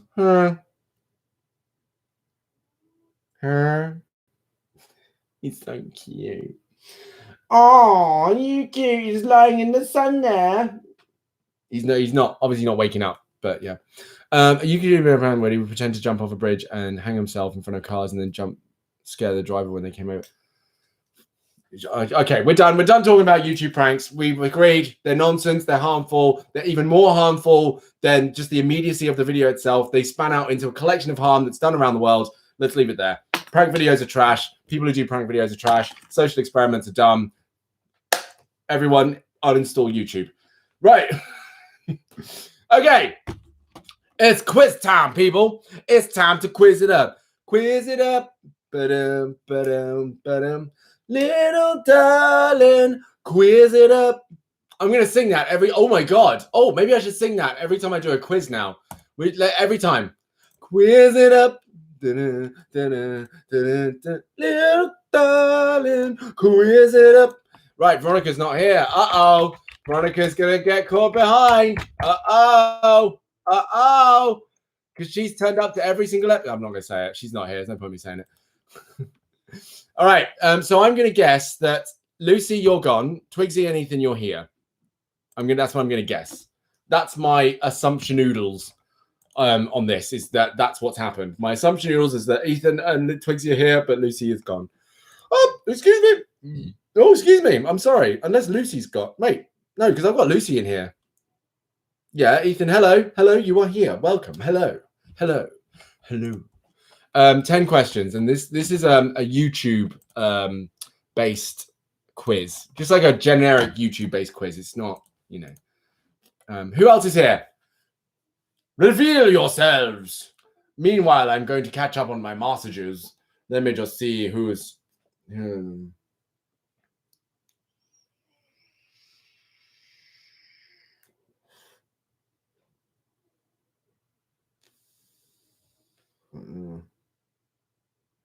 Okay. Oh, my mum sent me a voice note. Oh, mummy. You're going to fail. Lucy, we don't have none of that. No. The way that we roll here, Lucy, I'll just give you a quick rundown, okay? We don't talk down. We don't talk down to ourselves. That's what we don't do here, right? Number one. Number two, whenever we get a negative thought in our mind, whenever anything bad happens, you know what we do? We dab on the haters. 420, blaze it. We get it down. So we just throw it down like this. Boom. I love the fact that actually the emoji is called elbow cough. Come on now. Ain't about it. Bam! We love it. Throw it. That's how we do around here. Okay? No one's gonna fail. You'll be fine. And even if you do come last, you still get points because there's 3 of you here. So even if you lose, you win. All right. Let's just relax. Relax. It's fine. You'll be fine. Okay then. You have to leave in 15 minutes. Well, actually, to be fair, so do I. So let's get it on. Let's do this. All right. Number 1. What year was YouTube founded? Was it A, 1989, B, 2005, C, year 2000, or D, 2016? What year was YouTube founded? A, 1989, B, 2005, C, 2000, or D, 2016? What year? Unless I rob you again. I know, sorry, that was so awkward. Oh, that was awkward. I hated that. I wanted to crawl up and die. Oh, how can the quizmaster get it wrong? How? So bad. Don't remind me, Lucy. Stop it.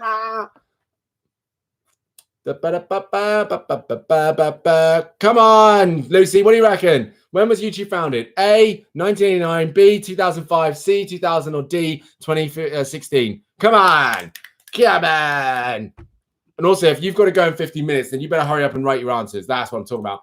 Guys, how all of you get this wrong? Was there even internet in 1989? Hang on a minute. No, there's no time to explain. No, it was 2005. Come on. 1989. 1989. I was 4. I don't think internet existed, guys. I'm pretty sure. Oh, dear. Oh, there's big lag. Okay, big lag. Fantastic. All right, never mind. No one got points. Number 2. Where are most YouTubers from? Now, there's 2 potential right answers here. Okay, so you could go for both and get 10 points in total. A, Italy, B, Sweden, D, America, or wow, letters. A, Italy, B, Sweden, C, America, or D, Canada. A, Italy, B, Sweden, C, America, or D, Canada. Where are most YouTubers from?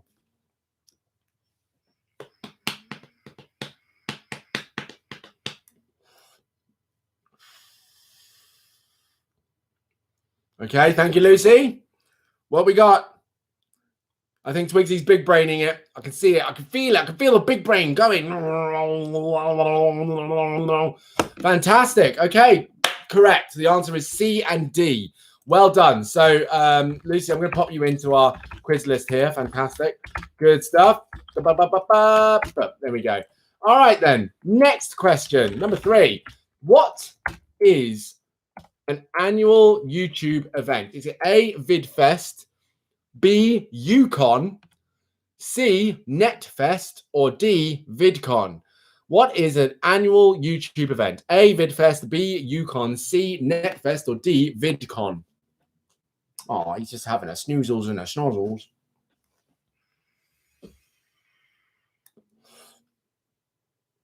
Okay.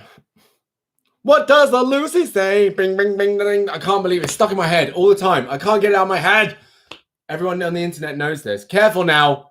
Careful, Twigsy, because you're just like, hey, don't be rude. Everyone on the internet knows. Not everyone on the internet knows that, Twigsy. Not everyone is an internet genius like you and Ethan, right? Not everyone. Ugh. Ugh. Ugh. Ugh. Ugh. Lucy. Lucy. Lucy. Oh, there's a lag, isn't there? Sorry, my bad. I'll tell you what, I'm going to ask the next question then. I'm going to ask the next question because I know there's lag. So I apologize. You might have already answered. It's just lagging. So I'm going to say round 4. Okay, we'll come back to it. I'll just say now, though, the answer is indeed D. Yes, it's VidCon. And indeed, that's correct. So hopefully, Lucy's already typed that in. I don't know. We'll see. Number 4. What does Superwoman Where? Oh, God, I was going to say I read that completely wrong. Where does Superwoman live, and what's her real name? Is it A, Superwoman LA, B, Lily Singh, Sweden, C, Lily Singh, Toronto, or D, Lily Singer, LA? So it's it's like this. oh God. Superwoman. Oh God, I can't even. That's who it is. That person. I've never heard of them. YouTuber I've never heard of. So either you say D. Okay, thank you. Twigsy, what do you reckon? Where does Superwoman live, and what's her real name? Is it A, Superwoman LA, B, Lily Singh, Sweden, C, Lily Singh, Toronto, or D, Lily Singer, LA? Someone took their tick away. Someone took their tick away. Someone clicked the thumb and then unclicked it. I am offended. No one takes the up tick away from me. You don't take thumbs away from me. I take thumbs away from you. That's rude. How dare you? Oh, but he's so cute though. All he does is sleep. He's so lazy.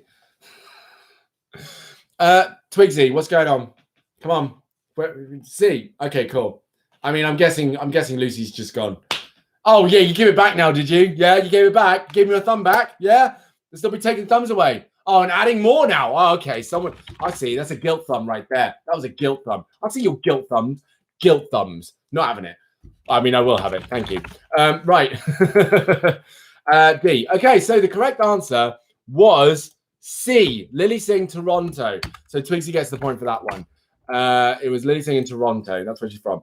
Oh, you're all giving thumbs now. Wait a second.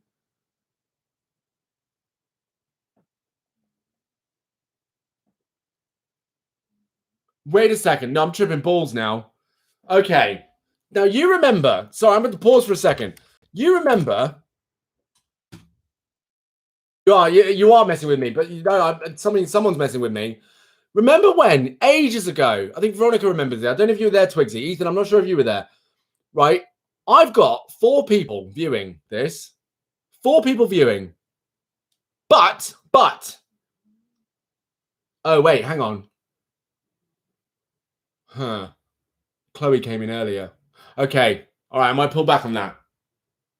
Maybe Chloe came in and clicked the tick button. No, because she ain't been here for ages. Veronica was here. Okay, fine. It's just that there were 4 thumbs now. And I'm like, yeah, but there's only 3 of you in here. So where the hell's the other one come from? Veronica. All right, I'm over it. Conspiracy theory done. On to the next one. Who is Zoella's brother? A, Thatcher Joe Sugg, with a GG, with a double G. B, Thatcher Josh Sugg. Or C, Joe. Or D, Joella, which is new. Yeah, Veronica was here.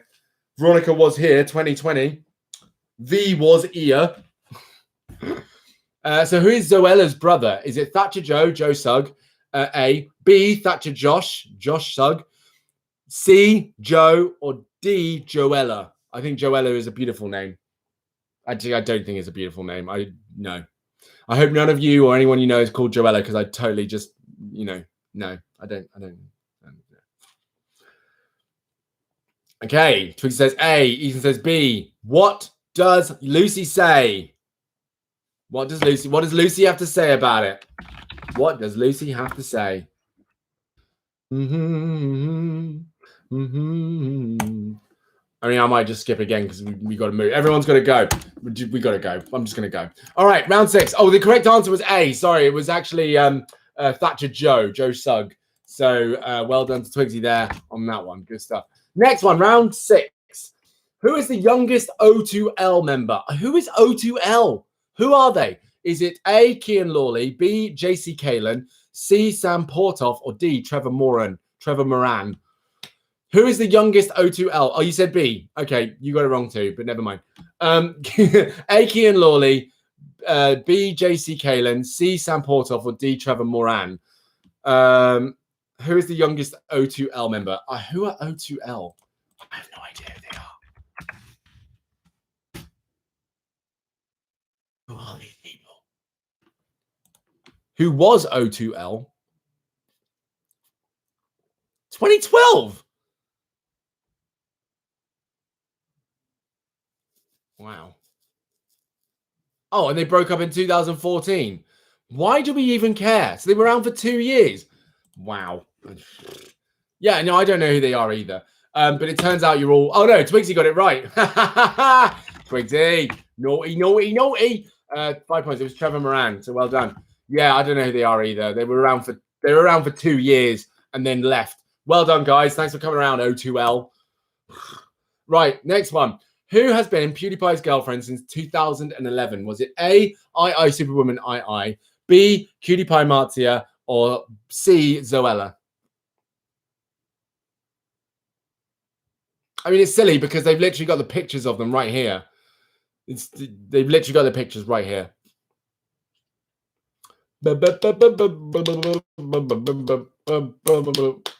Who has been PewDiePie's girlfriend since 2011? A, II Superwoman II, B, PewDiePie Martia, or C, Zoella?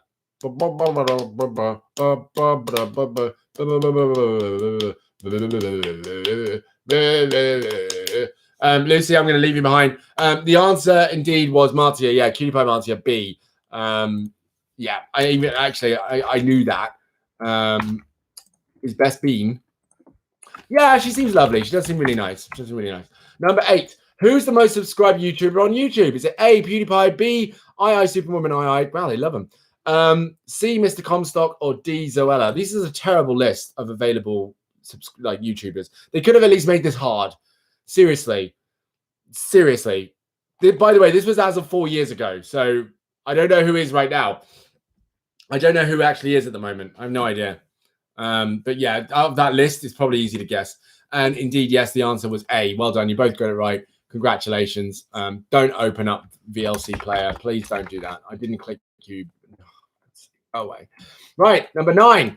How many subscribers does PewDiePie have? Is it A, 0, B, 10, C, over 41 million, or D, 60 billion? Again, they're not making it hard. They're not making it a challenge here. You could at least try, Lucy. Guess. Twigsy got 10 points off of guessing alone. Just do that. C. And Lucy. Okay, Lucy. Last question. I'm leaving you behind. Don't care. You're both correct. Well done. It's C. Fantastic. Oh, don't open up the player again. Stop it. Right. There we go. And there we go. And then finally, the last question. Here we go. He reached 90 million. Oh, I think I heard about that actually. Yeah, that's mental. Right, here we go. Who found YouTube? Was it A, Chad Hurley, B, Stephen Chen, or C, Jawed Karim? Lucy, D. You said D. 60 billion. 60 billion subscribers. There's not even that many people on the earth, Lucy. That's a terrible guess. It's a terrible guess. Who found YouTube? Was it A, Chad Hurley? You're always answering. Are you? You missed the question. No, you missed the whole question, Lucy. You literally missed the whole question. So you're not always answering at all. A lie. So who found YouTube? A, Chad Hurley. B, Stephen Chen. They're all men. A man. A. Chad Hurley, Steve Chen, or Jawed Karim. Twigsy. Oh, Twigsy. Where else Twigsy gone? Incredible. Twigsy. So I was just thinking if he responded to the rapper, he didn't. Oh, he just looked at me. You're having yourself a lickies. You're doing a little cleany licky time. You're doing a cleany licky time, aren't you? He really doesn't care. He doesn't care. Wow,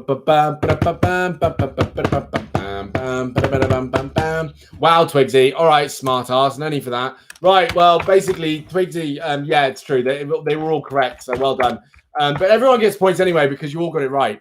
So at the end of that round, that means that Twigsy, by a long way, is the winner. Congratulations. Ethan, you came second. Well done. Lucy, I mean, whatever happened, I don't know. But that means that then that, yes, you're all winners. Look at that. So now we're going to update the scoreboard. Congratulations. So I'm just trying to get this done so that everyone can go, because this is going on to yet another 2-hour live. Honestly. We really sit in these, don't we? We really go 2 hours. Like, and I've got a phone call at 2, and then I've got a phone call at 3. And then I think, oh, God, have I got a break? I've got a phone call at 3, and then I've got a phone call at 5. Whew, it just doesn't stop. But here we go. So, yes, Twigsy, well done. And do you know what's just happened, Twigsy? Because you won that, right? This is what happened. Ethan, you're going up on the scoreboard. Well done. Not far behind third place, Ethan. So you keep going at this, mate, and you're going to be on the podium, my friend. Podium. You live streamed for 4 hours beforehand. Oh, God, Twigsy. Oh, what a time. What a time. Lucy, you get your first point on the leaderboard, so congratulations. Well done. But that's that. So that is it. That is it, everyone. We are done. So tomorrow, as I've written here, we are going to discuss pickup artists and what trash humans they are. Because, yeah, that's another thing that seeps into our lives so insidiously on the internet as well, in really nasty ways. So it's a good way. Know thy enemy. Wait, what happened, Dan? You said something happened. What did I say happened? What did I say happened? What happened? When? What do you mean something happened? I didn't say anything happened, did I? I don't know. Anyway, yeah. We know thy enemy. Know thy enemy. Oh, yeah, you caught up in the leaderboard. Yes, exactly. That's what happened. You're now first on the leaderboard. You're winning, Twigsy. You are now winning on the leaderboard, right? By 1 point. So, and Ethan, hey, keep it up, buddy. You're getting to that podium. You're getting there, my friend. Lucy, I mean, you just started, so yeah. But anyway, love you all. I'll see you tomorrow, 12 p.m. Have a wonderful 22 hours. And yes, I'll see you tomorrow. And we'll get ready for the weekend.